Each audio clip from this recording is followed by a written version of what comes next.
अस्सलामुअलैकुम। Straight talk में खुशामदीद। आपके साथ मैं हूं आयशा बख्श। सियासी जद्दोजहद के नतीजे में कायम होने वाले पाकिस्तान में सियासी जमातों का किरदार हमेशा से ही अहम रहा है।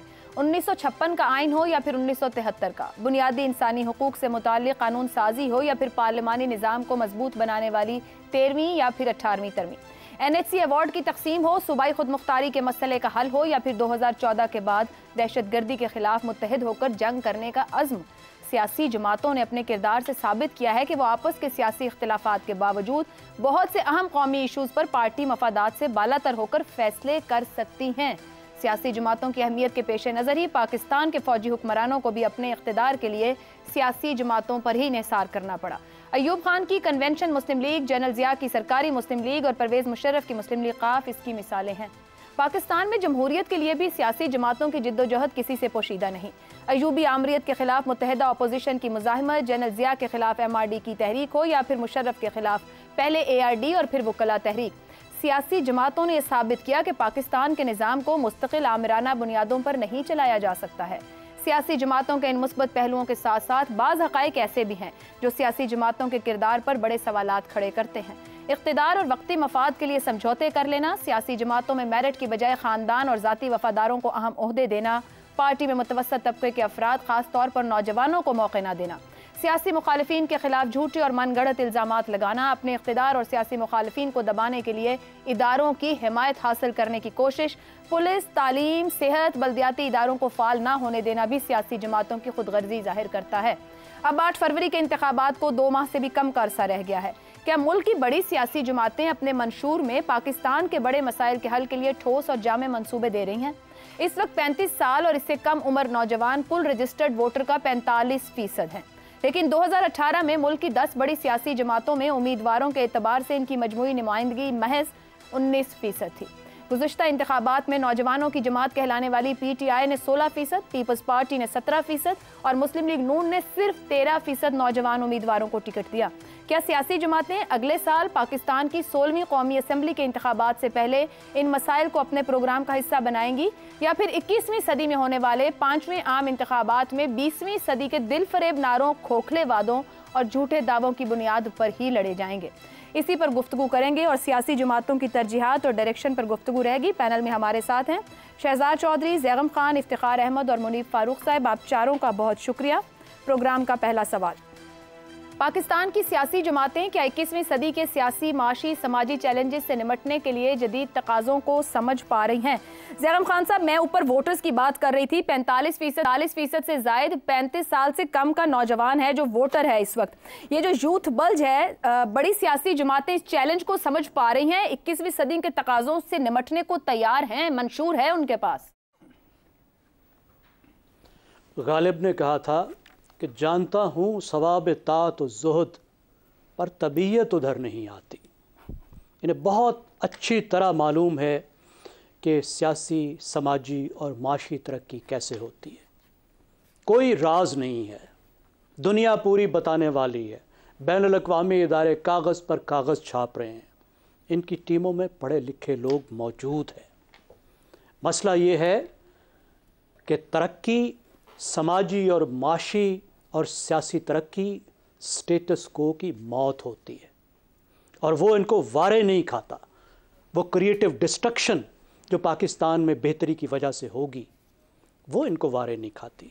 और मुझे इजाफा करने दीजिए, ये सिर्फ सियासी जमातों की बात नहीं है। सियासी जमातों का सवाल तो बिल्कुल दुरुस्त है।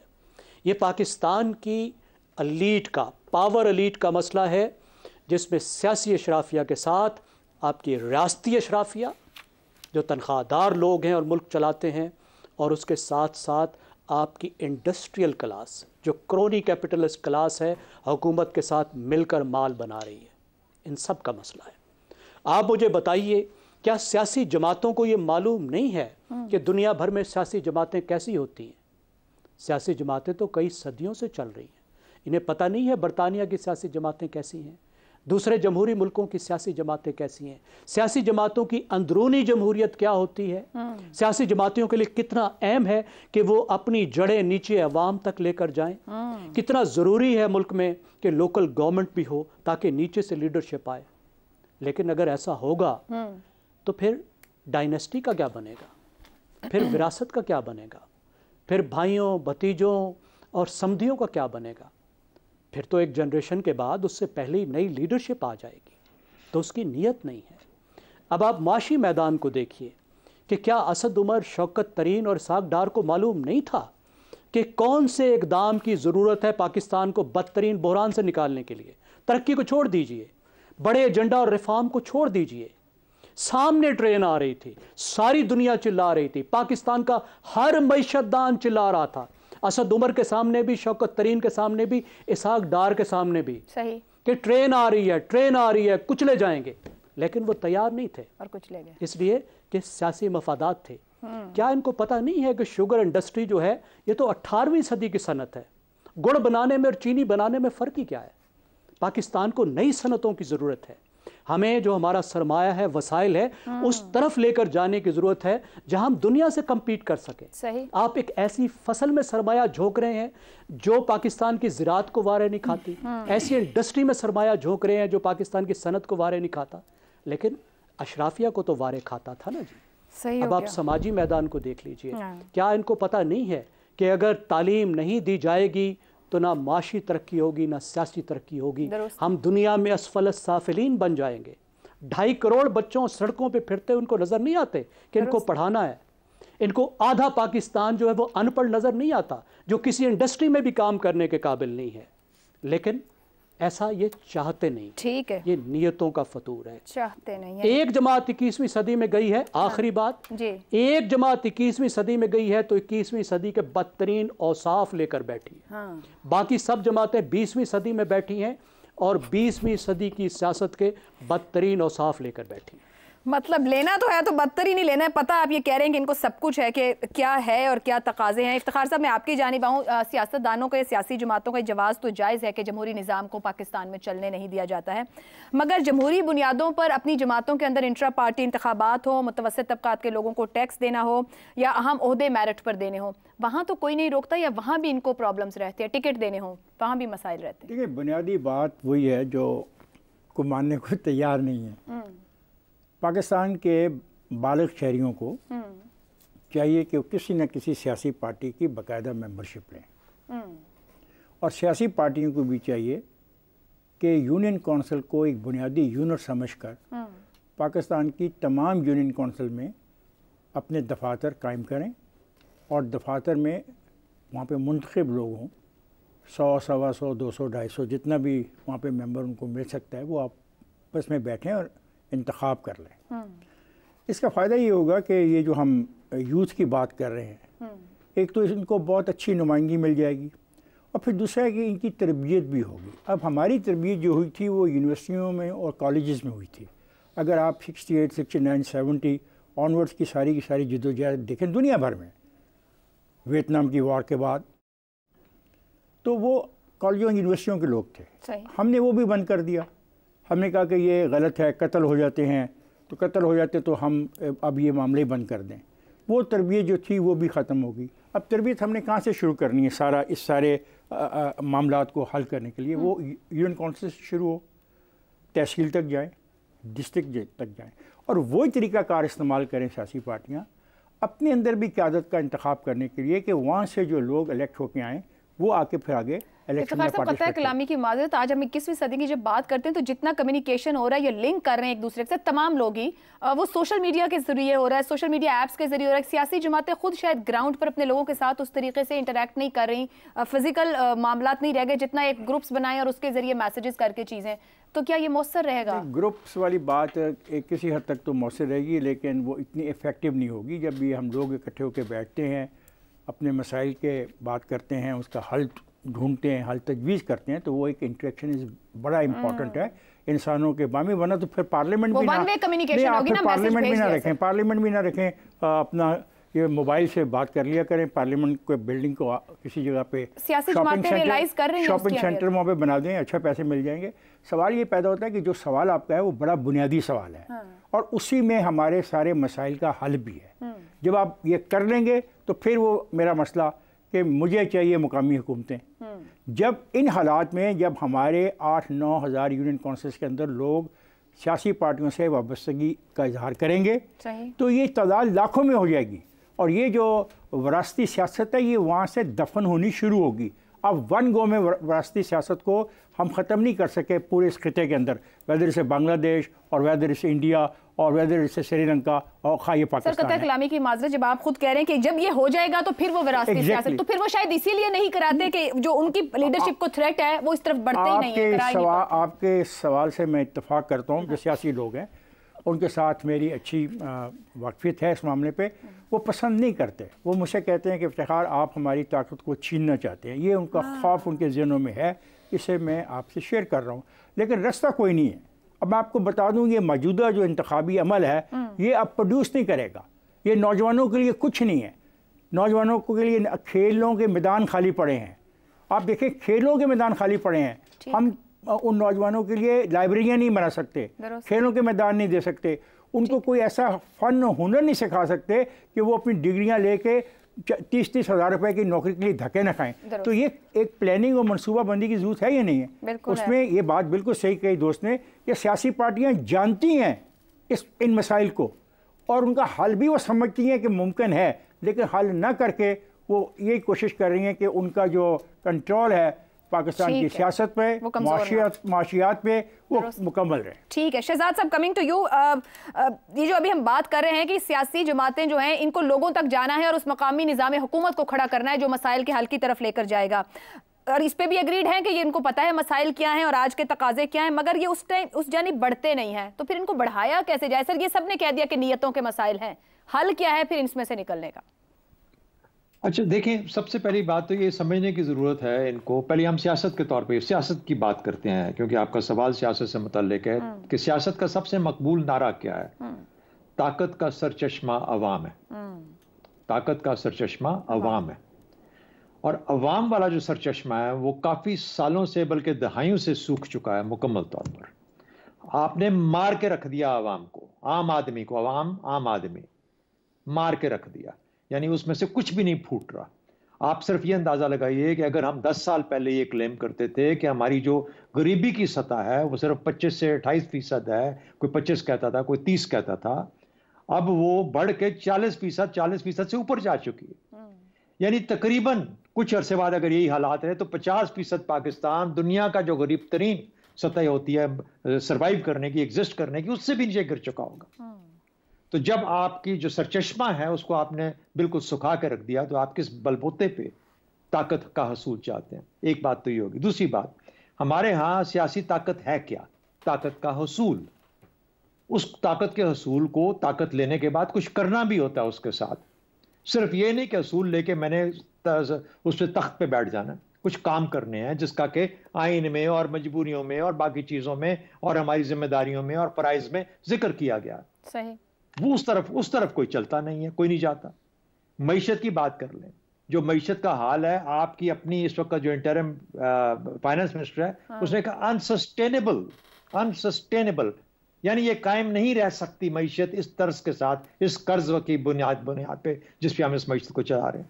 बाकी और किसी को सुन लें, कैसर बंगाली को सुन लें, डॉक्टर इशफाक को सुन लें, ये वो लोग हैं जो आपको कुछ एक और शक्ल मईशत की दिखाते हैं। समाजी तो आप छोड़ ही दें, हमने अवाम को उनके हाल पे मुकम्मल तौर पे छोड़ दिया हुआ। लीडरशिप के अंदर कोई भी सियासी लीडरशिप होती है, मैं समझता हूँ 3 चीज़ें ज़रूरी हैं उसके अंदर। बेशक स्ट्रक्चर्स की बात की, मैं एग्री करता हूँ इफ्तिखार साहब से कि लोकल बॉडीज की है, बिल्कुल उसका एक बिल्कुल वाहिद एक जरिया है जिसके थ्रू हम शायद उस लेवल की लीडरशिप को उठा सकें जो कि आइंदा चल के पाकिस्तान के लिए कोई मुस्तकबिल दे सकती है। लेकिन क्या चीज़ है?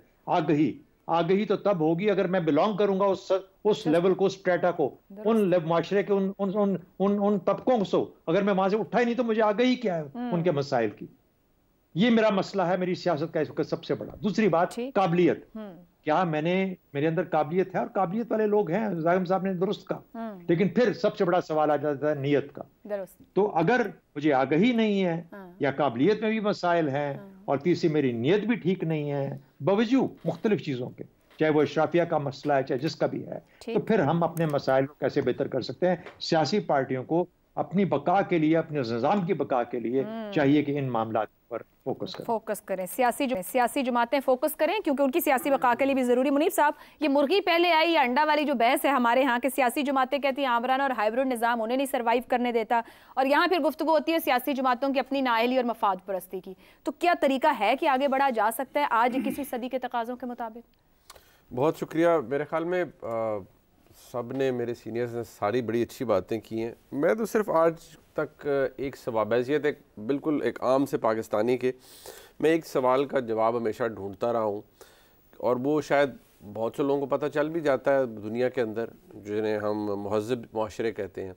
मैं अपने मुल्क के बारे में सवाल हमेशा अपने आप से भी करता हूँ कि हम किस तरह की रियासत है। क्या हम अपने आप को लेबल कर पाए कि हम किस तरह की सियासत है, रियासत है, और हम निज़ाम हमारा किस तरह का है। देखिए, ये सियासी जमातें तो प्रोडक्ट है ना, जो इसी निज़ाम में से सियासी जमातें निकलेंगी ना, जो कुछ है हम ही से वो कंप्राइज करेंगी और हम ही से निकलेंगी, हम ही जैसे लोग होंगे जो सियासी जमातों के अंदर होंगे। ज़ाहिर बात है, ठीक है, वो ज़्यादा सरमायादार होंगे, अमीर लोग होंगे, लेकिन जो बेसिक मसला मुझे लगता है हमारे मुल्क का रहा है वो मुझे लगता है कि हम, एक तो होती है कि वो किताबें पढ़ के जो आप, या आप सिलेबस पढ़ के जो आप क्लासें बढ़ती जाती हैं और आप तरक्की करते जाते हैं फर्स्ट स्टैंडर्ड से लेकर फिर आगे सो ऑन, वैसे भी मुझे लगता है हमारी ग्रोथ हुई नहीं है हमारे मुल्क में हम सब की। और मैं पर्टिकुलराइज़ नहीं कर रहा कि कौन, लेकिन अगर आप देखिए ना ओवरऑल, तो जब आप अपने आप को अपने मुल्क के रहने वाले बाशिंदों को कंपेयर करते हैं उन ममालिक से जो आपके इर्द गिर्द हैं, तो आपको लगता है कि यार वो इंटेलेक्चुअली, जहनी तौर पर, माशरती तौर पर आपसे बहुत बेहतर है, ज़्यादा वेल प्लेस्ड है। ये गरीबी अमीरी ये तो बात की बात है, ये एक और चीज़ है। सियासी जमातों ने यहाँ क्या कर लेना है, यहाँ पर तो आज तक यही लड़ाई ख़त्म नहीं हो सकी कि अच्छा ये मुल्क चलना है तो किस तरीके से चलना है, इसको चलाना किसने है। सीधी सी बात है, लफ्ज़ थोड़ा क्रूड है कि मुल्क में ठेकेदारी है किसकी। आज तक तो लड़ाई इसी बात की चलती रही है। दूसरी बात यह है कि हमने सिर्फ हजूम इकट्ठा किया है। आप देख लीजिए, यहाँ पर कोई आता है, कोई सियासत नहीं, रियासत बचाओ का नारा लगा देता है, कोई हकीकी आज़ादी का नारा लगा देता है, कोई वोट को इज़्ज़त दो का नारा लगा देता है, कोई ये कह देता है कि मुझे क्यों निकाला, कोई कहता है जी आखिरी वक्त तक आज़ादी की जंग लड़ेंगे, कोई कहता है जी हम, तेरा बाप भी देगा आज़ादी।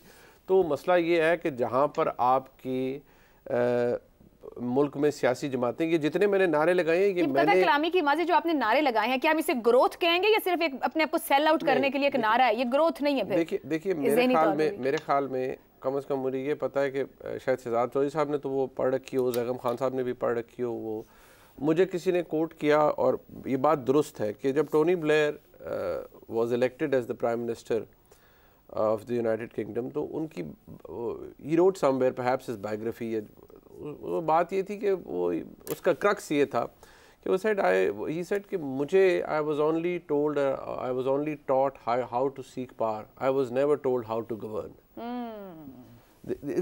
It's different. ये दोनों चीज़ें बड़ी मुख्तलिफ है। हमारे मुल्क में प्रॉब्लम यहाँ ये है कि ये जितनी सियासी जमातें, जिन नारों का मैंने जिक्र किया, ये मैंने, शहजाद साहब ने, इफ्तिखार साहब ने, ज़ैगम साहब ने तो नहीं लगाए, ये तो सियासी जमातों के लगाए हुए नारे हैं। अब मसला ये है कि जब हमारे मुल्क में सियासी जमातें सिर्फ नारों की बेसिस पर इक़्तिदार में आने तक का सफ़र करेंगी और बाद में फिर हर एक के अपने एजेंडाज हैं, Exactly, मतलब एक ज़ैगम साहब ने जुमला बोला कि हमने, जैसे आपने ग्रोथ की बात की कि 21वीं सदी में भी जो हमने लर्न किया वो भी बदतरीन और साफ है, और 20वीं सदी का भी जो लर्न किया वो भी बदतरीन और साफ है। तो ऐसा क्यों है कि हम नेगेटिविटी में ग्रो कर रहे हैं? वो देखिए, उसकी वजह एक तो ये कि बहुत एहतराम के साथ, एक तो कमअक्ली है, तालीम का ना होना है। आप देखिए ना, ये जो हमारे मुल्क में, ठीक है, मैं नहीं कहता बड़े पढ़े लिखे माशरों में भी हरकतें हो जाती हैं, और जैसे वो उधर अमेरिका में हुआ कि लोग चढ़ गए जी कैपिटल हिल में, ये हो गया, वो हो गया, वो सब कुछ हो गया, वो भी हो जाता है। हमारे मुल्क में उसकी एक मैनिफेस्टेशन आपको इस साल भी नज़र आई। लेकिन मसला ये है कि जब लोग सोच समझ से आरी हो जाएं और जब ये समझ ले कि कोई एक आ गया है तो ये मेरा मसीहा है, इसने मेरे लिए मेरी तकदीर बदल लेनी है, विदाउट रियलाइजिंग द फैक्ट कि उस बंदे का खुद किरदार क्या है, उसका अपना कंडक्ट क्या रहा है ओवर द पास्ट, और उसने खुद कौन से दुरुस्त काम किए हैं। तो अगर तो हम इन चीज़ों के पीछे पड़े रहेंगे तो मैं आपको बताऊं ये एक सर्कल में घूमते रहेंगे। सर्कल में ये मैं इसी ऊपर ज़ैगम साहब मुख्तसरन आप तीनों से, बल्कि मैं छोटी जो मुर्गी और अंडे वाली बहस है, शुरू कहाँ से करना है, समझ शऊर है, लेकिन वो जो नीचे जिसने उठना है लौटने, जिसने उठना और निज़ाम को बनाना है, ये शुरू हम किधर से कर सकते हैं? कोई है इसका वे आउट? पर उस अवाम को शऊर हो। मेरे ख्याल में तो जी कहिए। मेरे ख्याल में तो अवाम को ही डिमांड साइड जो है वो मजबूत करनी होगी, उनको ही खड़ा होना होगा, इससे ये कुछ ठीक नहीं होगा, खुद से नहीं होगा। मगर इफ्तिखार साहब जब आप भी अवाम कह रहे हैं, ज़ैगम साहब भी कह रहे हैं, तो फिर अवाम ने खड़ी कैसे होना? उसमें वो ताकत, वो शऊर। अवाम को देखो, इसमें कोई खड़े होने की बात नहीं है। अवाम को इतना शऊर तो है, गालियाँ देने का शऊर तो है। इस मोबाइल के ऊपर सारा दिन जो गालियाँ देते हैं वो शऊरी तौर पे देते हैं ना, कोई मैसेज लिखते हैं ना, उनके पास ये सिखाया बताया यही है ना। अगर ये है तो उनके इलाके में कोई सियासी जमात भी है, उसकी मेंबरशिप भी जाके ले लेना, ओन करें, ऐसे धक्के ना खाते फिरें, ओनरशिप लें सियासी जमातों में जाके, और फिर उनसे ये सवाल करें जो ये आप सवाल कर रही हो कि सियासी, माशी और समाजी जो चैलेंजेस हैं वहाँ पे डिबेट करें। जब वो डिबेट होगी तो हाँ, अब बेहतरी की तरफ हम जाएंगे। अगर वहाँ पे हम जा नहीं रहे, सियासी जमात को हम सियासी जमातों में नहीं जाते, ये मुनीब बैठा हुआ है, हम धड़ों में रहते हैं। अगर मुनीब ए पार्टी में चला गया, मैं सारा धड़ा ये पार्टी में चला गया, मुनीब ने पार्टी अपना दूसरा धड़ा कर लिया, सारा उधर चले गए, तो ये फिर सियासी पार्टी नहीं है और ना इनका कोई सियासी शऊर इस्तेमाल हो रहा है। शहजाद साहब आपका भी एक कमेंट, जब वे आउट की बात करें, आपने एक जुमला बोला ताकत का सरचश्मा अवाम है। क्या अवाम वो ताकत रखती है कि इस निज़ाम को तब्दीली के लिए मजबूर करे आज के तकाज़ों के मुताबिक, आज के सियासी, माशी, सनती तकाज़े? नहीं, देखिए, आवाम की ताकत बनानी पड़ती है, उसको इनेबल करना पड़ता है ना, उसको किससे तालीम के साथ, आगाही के साथ, शऊर के साथ आप इनेबल करते हैं। ज़रूरी नहीं कि उसने एमए किया होगा तो तभी ताकतवर होगा, उसको शऊर होना चाहिए। हम शऊर आने नहीं देते, हम अपनी हर बहस को उस लेवल पे ले जाते हैं कि यार आम आदमी को समझ आए। इसका मतलब है कि उस लेवल पे, सतह पे मत बात करो कि जो उसको भी दिमाग अपना उठा के बात को समझने सुनने की या मफहूम को समझना पड़े, कि उस लेवल, अवामी लेवल पे बात करो, नीचे जाओ, बिल्कुल नीचे लेवल के ऊपर। अच्छा, इसलिए जब आपने रखा ही उसको उस लेवल के ऊपर है तो उसी लेवल पे रहेगा। लेकिन मेरा जो पॉइंट है इस आपके सवाल के ऊपर, जो करने वाले हैं, जो कराने वाले हैं, वो तो पढ़े लिखे हैं ना जी, उनको तो अक्ल है ना, तो वो तो खुदा का वास्ता इस रियासत को और इस सियासत को और इस मुल्क के अवाम को छोड़ दें। ठीक, तो वो तो अपने रास्ते दुरुस्त कर लें। बात वहीं खत्म हो जाती है कि जिनको अकल है, वहाँ नीयत क्या है, काबिलियत क्या है, क्या वाकई वो तब्दीली लानी दरकार है। एक तो कोशिश की गई, मगर हम आज जहाँ खड़े हैं, लेकिन सवाल फिर वही है कि अगर आवाम को तब्दीली लानी है तो आवाम को भी अपनी जगह समझना होगा कि उनके हुकूक क्या हैं, फ़राइज़ क्या हैं, किस तरह आगे बढ़ सकते हैं। एक ब्रेक लेते हैं, ब्रेक से वापस आएंगे तो बात करेंगे कि कितना शऊर दिया जाता है यहाँ तक का कि लोग अपनी सेहत का ख्याल कैसे रख सकते हैं, उसके बावजूद हालात क्या हैं। इस ब्रेक के बाद प्रोग्राम में एक बार फिर खुशामदीद। पाकिस्तान में तंबाकू नोश अफराद की तादाद हर साल बढ़ रही है, आलमी सतह पर जबकि इसमें कमी हो रही है। पाकिस्तान बुलंद तरीन शरह पैदाइश के साथ दुनिया का 5वां बड़ा मुल्क है और मजमूई आबादी में नौजवानों का तनासुब भी ज्यादा है। इसके बावजूद नौजवानों, खास तौर पर नाबालिग पाकिस्तानियों की सेहत को लाहक खतरात इसलिए ज्यादा हो रहे हैं कि तंबाकू नोशी कम होने के बजाय बढ़ने का रुझान ज्यादा है। आलमी इदारा सेहत के ज़ेरे एहतमाम होने वाले ग्लोबल यूथ टोबैको सर्वे के मुताबिक पाकिस्तान में रोज़ाना करीबन 1200 ऐसे नाबालिग बच्चे तंबाकू नोशी शुरू कर देते हैं जिनकी उम्रें महज 6 से 15 बरस के दरमियान होती हैं। मजमूई तौर पर पाकिस्तान में हर साल 3,37,000 से ज़्यादा अफराद बराह रास्त या बिलवास्ता तौर पर तंबाकू नोशी की वजह से लगने वाली बीमारियों का शिकार होकर मौत के मुंह में चले जाते हैं। मुसलसल बहरानी इक्तिसादी और मालियाती हालात के बायस सेहत के शोबे को मुल्की बजट में इतने वसाइल नहीं मिलते हैं कि इन हालात में आम शहरियों में तंबाकू नोशी से पैदा होने वाले तिब्बी मसाइल सेहत के शोबे पर इजाफी माली बोझ का सबब बनते जाते हैं। इक्तिसादी माहिरीन के मुताबिक इस इजाफी माली बोझ की मालियत यकीनी तौर पर 300 अरब रुपए से भी ज्यादा बनती है। निगरान विफाकी वजीर इत्तलात मुर्जा सोलंगी ने बच्चों को तंबाकू नोशी के असरात और नुकसानात से आगाही फराहम करने की तकरीब में गुफ्तगू में बताया कि तंबाकू नोशी से हर 6 सेकंड बाद एक शख्स की मौत होती है। हर साल 50 लाख अफराद जान की बाजी हार जाते हैं, जबकि 20वीं सदी में 10 करोड़ अफराद तंबाकू नोशी के बायस अपनी जिंदगियों से महरूम हुए। उन्होंने इस खदशे का इजहार किया कि तंबाकू नोशी का इस्तेमाल इसी तरह से जारी रहा तो 2030 तक इससे हलाक होने वालों की तादाद 80 लाख तक पहुंच जाएगी। तंबाकू पर टैक्स में इजाफे को उन्होंने इसकी हौसला शिकनी के लिए जरूरी करार देते हुए कहा कि माहौलियाती तबाही की तरह तंबाकू नोशी भी इंसानी जिंदगियों के लिए खतरा है। ये इंतबा बिलाशुबा हकायक से पूरी तरह हमाहंग है। आलमी इदारा सेहत के मुताबिक महज सिगरेट नोशी करने वाले फेफड़ों के कैंसर, दिल के अमराज, ज़हनी बीमारियों की शक्ल में इसकी सजा नहीं भुगतते, बल्कि हर साल 6 लाख से ज्यादा अफराद महज सिगरेट के धुएं का शिकार होकर संगीन बीमारियों में मुब्तला हो जाते हैं। जबकि बच्चों में तंबाकू नोशी का शौक और भी ज्यादा नुकसानदेह है। करोड़ों इंसानी जानों के नुकसान का सबब बनने वाली सिगरेट नोशी के खात्मे के लिए महज इस पर टैक्स में इजाफा कोई हल नहीं है, जबकि ये सनत खुद मुल्की मईशत पर सालाना $1 अरब का बोझ डाल रही है और मुतल्लिका हुक्काम की जानिब से फौरी तौर पर इससे निमटने के इक़दामात भी नाकाफी हैं। इसी पर गुफ्तगू करेंगे। पैनल से सवाल, सिगरेट की गैर कानूनी तिजारत से मुल्की मईशत को सालाना 300 अरब रुपए का नुकसान, पाकिस्तान में 6 से 15 बरस के बच्चों में हर रोज 1200 का इजाफा, दुनिया भर में बच्चों में सिगरेट नोशी का कम होता रुझान, हमारे यहाँ हुकूमत नाकाम क्यों? ज़ैगम साहब, हमारे माशरे में दुरुस्त तर्ज पर आगे बढ़ना या कोई पॉजिटिविटी की बात देना, वो आगे बढ़ती या नतीजा खेज होती क्यों नजर नहीं आती? हुकूमत यहाँ भी नाकाम है जहाँ बच्चों की सेहत का सवाल है। मैं आपको छोटी सी मिसाल पेश करता हूँ। आपने बताया कि हर साल लाखों पाकिस्तानी तंबाकू नोशी की वजह से मरते हैं। यानी अगर तंबाकू नोशी को और सिगरेट नोशी को एक मर्ज़ तस्वुर किया जाए तो ये बदतरीन अमराज की फहरिस्त में शामिल होगा जिसकी वजह से लोग मरते हैं। 2018 में खैबर पख्तूनख्वा का सेहत का वज़ीर शहराम खान तरकई था, जिसका तंबाकू की इंडस्ट्री से ताल्लुक़ है। उसके 1 साल बाद हिशाम इनामुल्लाह साहब को वज़ीर सेहत लगाया गया, उनका भी तंबाकू से ताल्लुक़ है। तो ये तो थी तब्दीली की हुकूमत। तो जो बग़ैर तब्दीली की हुकूमत है उसका भी आप अंदाज़ा लगा लीजिए कि उनमें क्या फ़र्क होगा।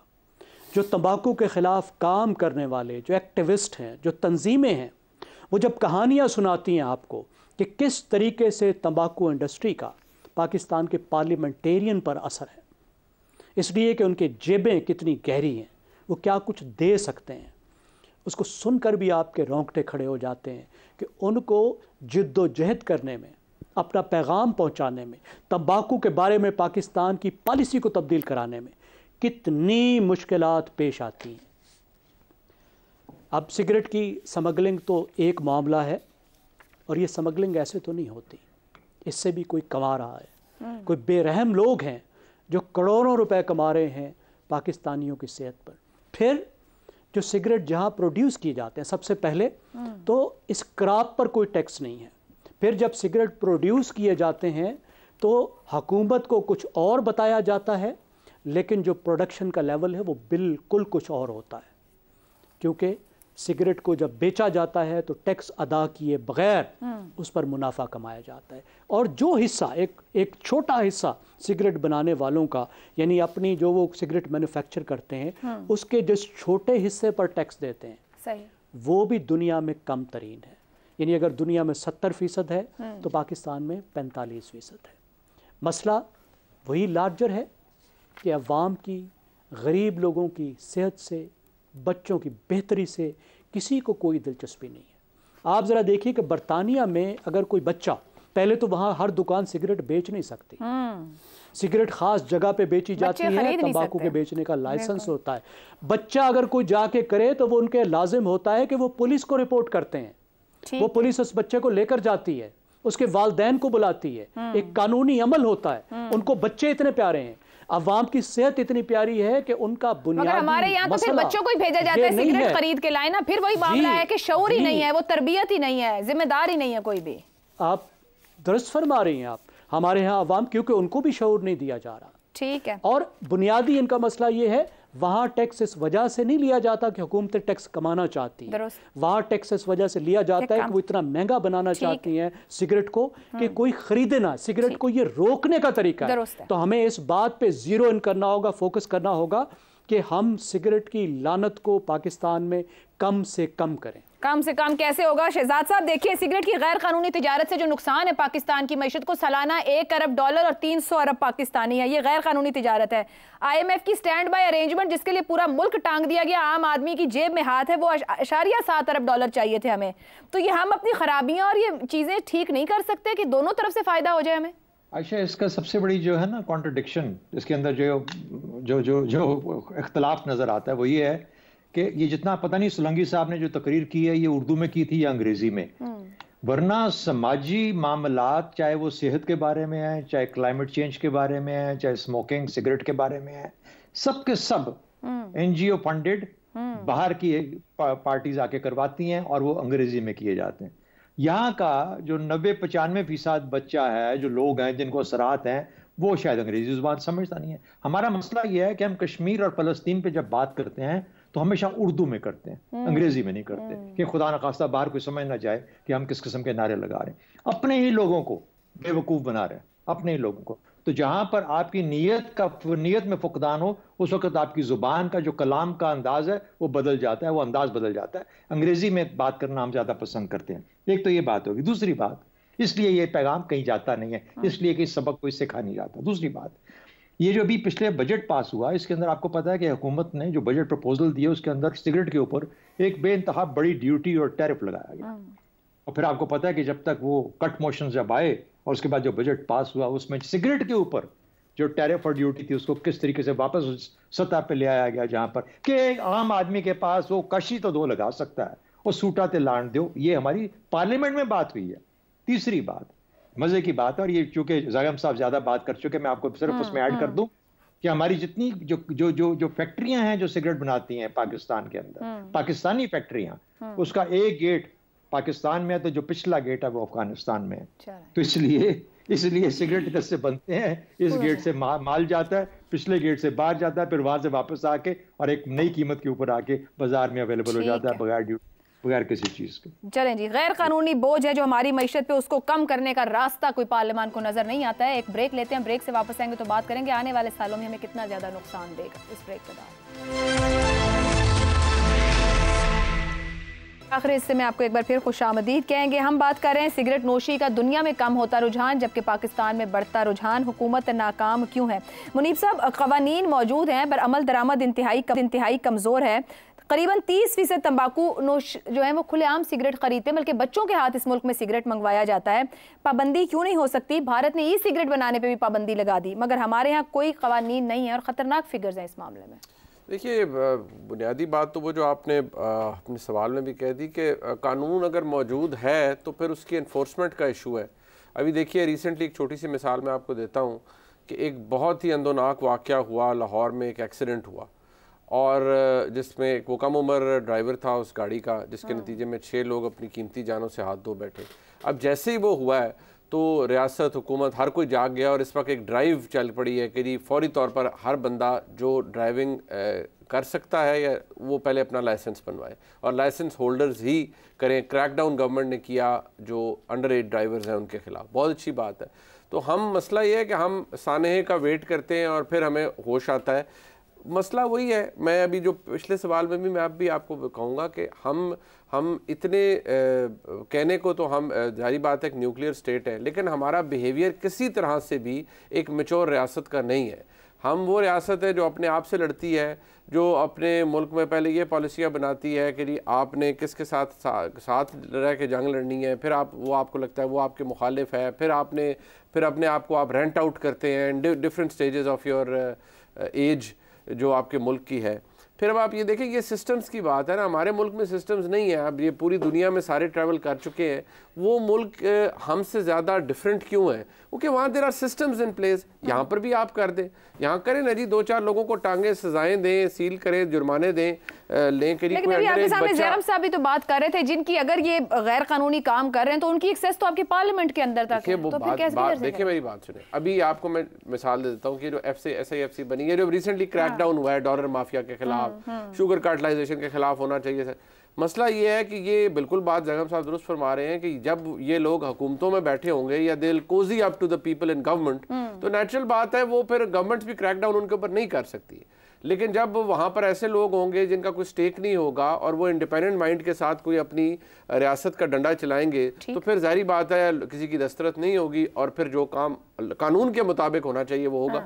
यहाँ पर भी ये कर देना चाहिए। कुछ सिगरेट कोई ऐसी चीज़ तो है नहीं जिसके बगैर ज़िंदगी नहीं गुजारी जा सकती। For some people it may be, लेकिन मुझे नहीं लगता। बच्चों की उम्र 6 साल से 15 साल, कम से कम ये ज़रूर कर दें कि जहाँ ये अंडर सेलिंग पॉइंट्स जो हैं उनके लिए कोई लाइसेंसिंग का कर दें, वहाँ पर जुर्माने किए जाएं अगर किसी अंडर एज को दिया जाए। अब यहाँ पर जिस तरह इम्प्लीमेंटेशन ट्रैफिक रूल्स की होती है, जी हेलमेट नहीं पहनेंगे तो 2000 जुर्माना होगा, ये होगा, इन चीज़ों के ऊपर भी कर दें। It's all about putting systems in place. Iftikhar साहब, कितना कहाँ डंडा चलाया जाए कि लोगों को सिखाया जाए कि ये लाल बत्ती है, खड़े हो जाएं, आप लाइसेंस के बगैर नहीं आ सकते, अंडर एज है, सिगरेट नहीं खरीद सकते। रियासत में चोर होगी या आवाम को समझाने का तरीका क्या होगा? दोनों ही फ्री कैन। गवर्नेंस का इशू है, कवानीन तो होंगे। अभी मुनीब एक बात का हवाला दे रहा था, अब क्या हो रहा है, उसकी आड़ में हर मोटरसाइकिल वाले को अंदर किया जा रहा है, थाने भेजा जा रहा है। गलती किसकी थी? उन अफसरान की गलती थी, उस डिपार्टमेंट की गलती थी कि उसने ऐसी व्हीकल्स को इतने सालों से सड़कों पे क्यों चलने दिया, और उसको चलने में जो उनको फ़ायदा पहुंचा वो कौन फ़ायदा उठा रहा था।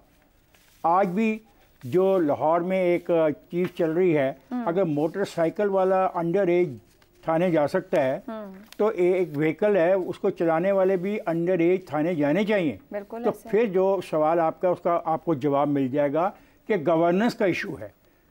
हम यहाँ पे एक अजीब चीज़ देखने को आई है, मुझे मुनीब ने एक और सब्जेक्ट पे डाल दिया है कि आप बना रहे हैं जी कि हम सिग्नल फ्री रोड बना रहे हैं। उस सिग्नल फ्री रोड का मतलब ये है कि वहाँ पे कोई मैनेजमेंट करने वाला हो ही ना, और सिग्नल फ्री रोड बना के आपकी जिम्मेदारी खत्म हो जाएगी। समझ रहे शायद सिस्टम इतना इन प्लेस हो गया है या आपकी जिम्मेदारी खत्म नहीं होती। आपने सिग्नल फ्री रोड के ऊपर जो कैमरे खराब थे उनको तो आपने रिपेयर करवाया नहीं, और आप कुछ जगह पे चलान कर रहे हैं उन कैमरों की वजह से ट्रैफिक की वायलेशन की। तो मैं कहता हूँ ये जो बातें हैं ना, ये ऑप्टिक्स की बातें कर रहे हैं। अगर सिगरेट के ऊपर जो तजवीज़ ये कहता है मुनीब कि आप एक ख़ास उम्र के बच्चे को सिगरेट बेचने वाले को सजा देनी शुरू कर दें तो हो जाएगा। लेकिन फिर वो ये है कि आपका इतना सिस्टम सेंट्रलाइज हो चुका है कि उन दुकानों की निगरानी करना किसी भी अदारे के लिए पॉसिबल नहीं है। हम 24 करोड़ की निगरानी नहीं की जा सकती, उनको शऊर देने की जरूरत है। शऊर भी दें और अख्तियारात को डिसेंट्रलाइज करें ताकि एक तो लोगों को नौकरियां ज़्यादा मिले और इम्प्लीमेंटेशन जो कवानीन पर है वो ज़्यादा इफेक्टिव हो। ठीक है जी, निज़ाम को डिसेंट्रलाइज, कवानीन पर अमल दरामद जो है वो ज़्यादा मौसर तौर पर हो सके। आज के प्रोग्राम से इतना ही, इजाज़त दीजिए, अल्लाह हाफ़िज़।